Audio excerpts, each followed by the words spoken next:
You're listening to Do This First, a daily personal development podcast that focuses on science-backed, actionable steps towards your best year ever.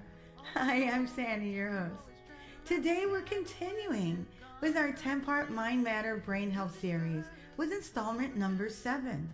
Today's episode will focus on a very important brain function that rules our decision-making and planning processes. I'm talking about executive function. Executive function refers to a set of mental skills that help individuals plan, organize, strategize, and pay attention to and remember details. It also helps you manage your time and space efficiently, initiate and complete tasks, and regulate your behavior and emotions.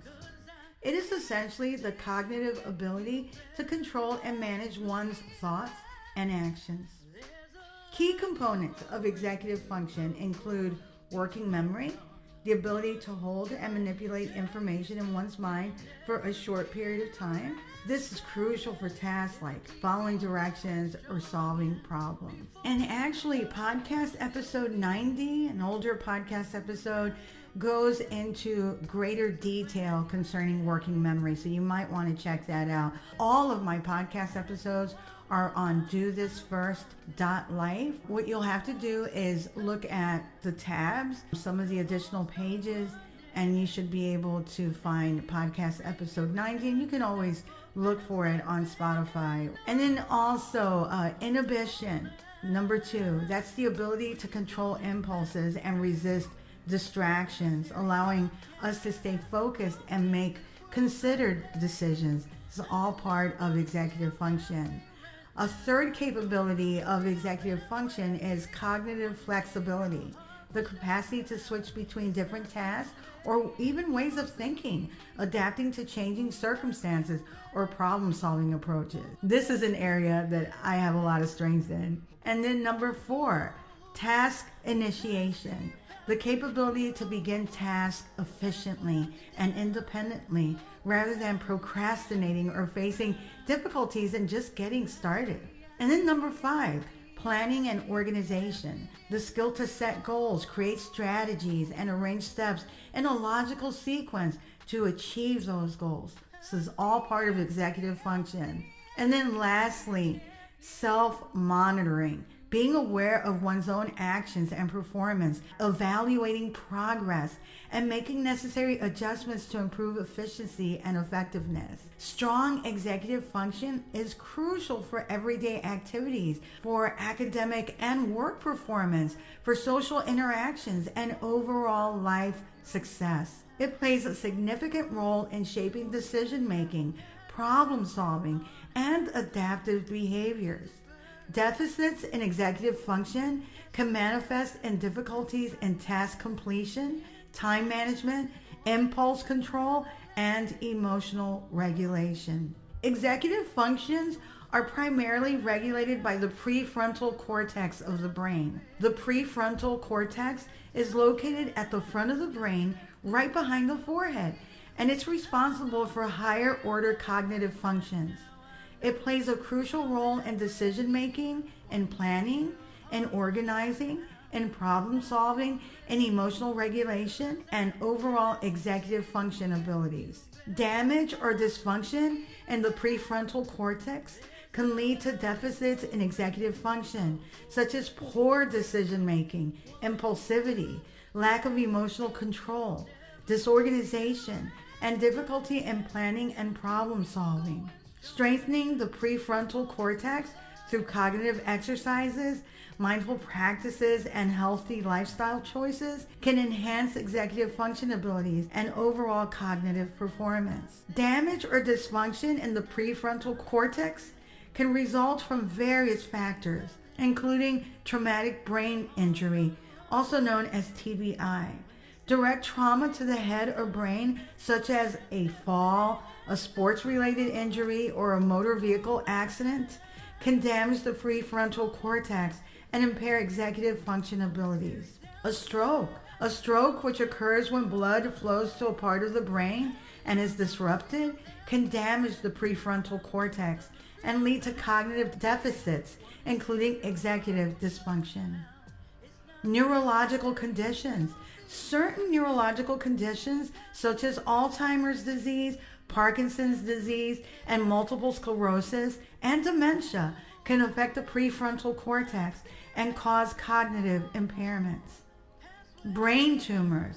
The presence of tumors in or near the prefrontal cortex can exert pressure on the brain tissue, leading to dysfunction in this region and impacting executive function. Infection or inflammation. Infections such as meningitis or encephalitis and inflammatory conditions affecting the brain can result in damage to the prefrontal cortex and interfere with its functions. Also, neurodevelopmental disorders, conditions like ADHD or autism or spectrum disorders. Those are all characterized by differences in brain structure and function and can involve altercations to the prefrontal cortex and executive function difficulties. Also, substance abuse. Chronic use of drugs or alcohol can have detrimental effects on the prefrontal cortex, leading to cognitive impairments, including deficits in executive function. Number 8. Genetic factors. Certain genetic disorders or predispositions may contribute to abnormalities in the development or functioning of the prefrontal cortex, impacting executive function. It's essential to address any underlying medical conditions or risk factors that might contribute to prefrontal cortex damage or dysfunction. There are several tests and assessments that can be used to evaluate prefrontal cortex function and detect potential damage or dysfunction. These assessments are often administered by healthcare professionals, such as neuropsychologists or neurologists. Some common tests to assess prefrontal cortex function include neuropsychological testing. This comprehensive assessment evaluates various cognitive functions, including executive function, memory, attention, language, and visual spatial skills. Specific tests within a neuropsychological battery, such as Stroop test, trail making test, the Wisconsin card sorting test, and Tower of London test, can offer insights into prefrontal cortex function. Also, the functional MRI. Functional brain imaging techniques like the fMRI can identify brain activity patterns and blood flow changes associated with prefrontal cortex function during specific cognitive tasks, providing valuable information about brain activity in real time. Also, the EEG. The EEG measures electrical activity in the brain and can help detect abnormal patterns related to prefrontal cortex dysfunction, such as inattention or impulsivity. Then there's the CT, the computed tomography. These scans are structural brain imaging scans that reveal any structural abnormalities, lesions, tumors, or signs of atrophy in the prefrontal cortex that may be indicative of damage. And then there's also executive function questionnaires, self-report or informant-based questionnaires that provide some information about everyday difficulties related to executive function, providing additional insights into the impact of prefrontal cortex dysfunction on daily functioning. Then there's also cognitive screening tools. Brief cognitive screening tools such as the Montreal Cognitive Assessment or the Mini Mental State Examination, MMSE, may provide quick assessments of general cognitive function and might include some components related to executive function. By utilizing a combination of these tests and assessments, healthcare professionals can gather comprehensive information about an individual's prefrontal cortex function and determine the presence of any damage or dysfunction that might impact executive function abilities. Treatment approaches might include medical interventions, rehabilitation therapies, cognitive training, and lifestyle changes like working out, sleeping well, healthy eating, and cognitive training, which we spoke about in our previous podcast. All these actionable steps support brain health and improve executive function abilities. Some additional steps that can help improve executive function. Establishing routines, believe it or not, creating structured daily routines and habits can help reduce cognitive load, improve time management, and enhance overall organization and planning skills. Another big one that people don't even think about is breaking tasks into smaller steps. Breaking down complex tasks into smaller, more manageable steps can improve planning, organization, and goal setting, key components of executive function. Here's how to do it though. Breaking tasks into smaller steps really involves a systematic process that helps us approach tasks in a more manageable and structured manner. Here are some steps to guide you on how to break tasks into smaller, more actionable steps. First, define the main task. Start by clearly defining the main goal or task that you want to accomplish. Be specific about what you need to achieve and ensure clarity and focus. Number 2, brainstorm subtasks. Break down the main task into smaller, more manageable components. Think about the steps you need to take to reach the main goal. Consider what needs to be done first, second, third, and so on. Number 3, sequence the steps. Once you've identified the subtasks or the components, organize them into a logical sequence. Determine the order in which each subtask should be completed to ensure a smooth flow of work towards the main goal. Number 4, establish priorities.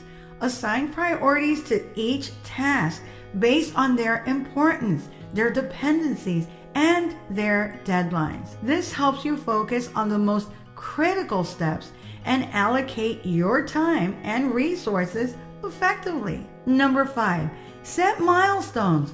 Break the components or the subtasks into even smaller, more specific action or milestones.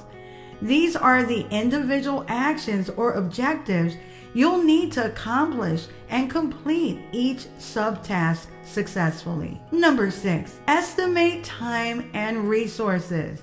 Assess the time, effort, and resources required to complete each small step. This helps you allocate your resources wisely and you set realistic timelines for completing the task. Number 7, create a task list or plan.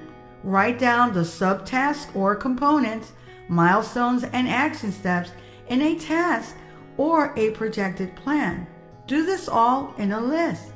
This plan serves as a roadmap that guides you throughout the task and helps keep you on track. Number 8, always monitor your progress.